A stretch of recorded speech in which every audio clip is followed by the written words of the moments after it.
not just beautiful, she's also a best-selling author. Everyone give it up for Mara Altman.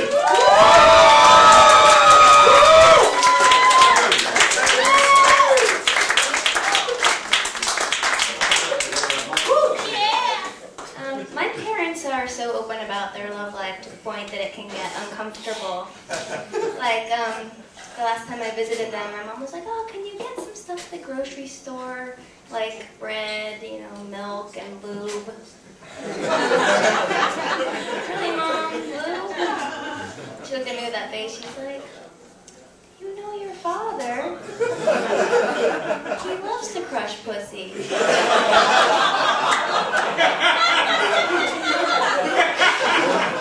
She's kind of a hippie too, so growing up she told me to never wear underwear at night. She said it would constrict my blood flow and suffocate my vagina. I was 6 years old and pretty neurotic, so I was like, holy shit, it's gonna suffocate my vagina. So my first sleepovers were weird. I remember my friend's mom talking to me, she's like, sweetie, that nightshirt's a little short. You think you might want to put on some panties? I was like, oh, you didn't know that underwear tries to murder your china? And I put two and two together. I'm like, it's nighttime. She's got pants on. I'm like, is it dead?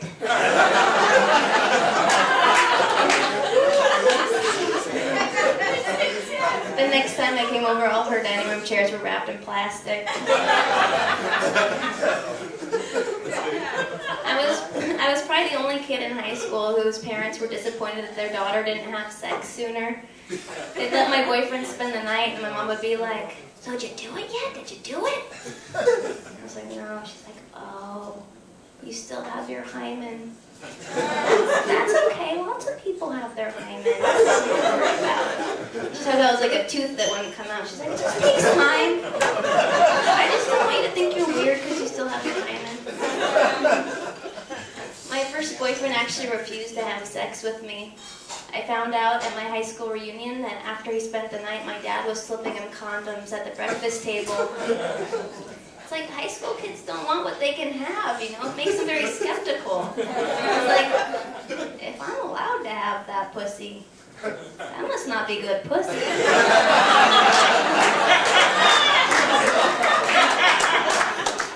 So, in that household, the only way I could rebel was to become a prude, you know? I didn't have an orgasm until I was 26. And it's, you know, it's not just my parents' fault. I was also really shy, so I wouldn't tell my boyfriends when they were hitting the wrong spot. They'd be like, does that feel good? You like that? You like that? I'm like, oh yeah, you think that's good. In the morning I'd wake up with like rug burns on my thighs. But I ended up writing a book about my lack of orgasm, and the most awkward part about the whole thing was going over the book proofs with my agent. He's like this tall, white, waspy, uptight guy, and like we're sitting there across the desk from each other, and he's like, okay, Mara, I want you to turn to page 42. Go down to paragraph 3. In the sentence, itty bitty titties, smaller than a toddler's handful, comma after titties. Comma after titties. Moving right along.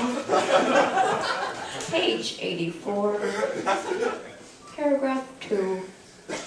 Feel awkward with a dude licking my butthole. Semicolon after butthole.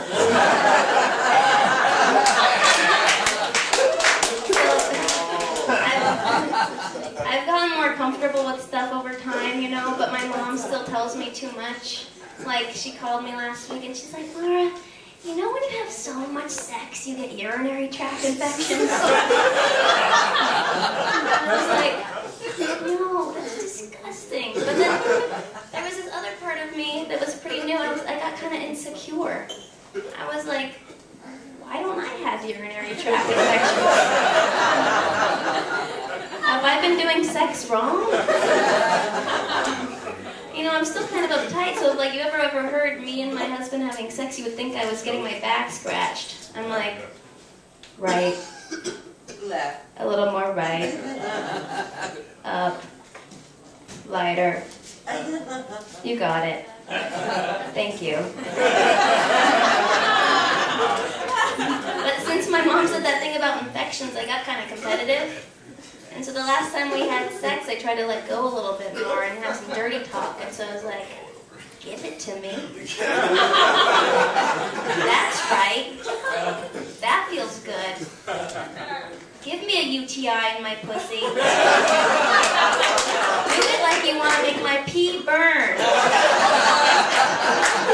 And then his dick got soft. Thank you very much.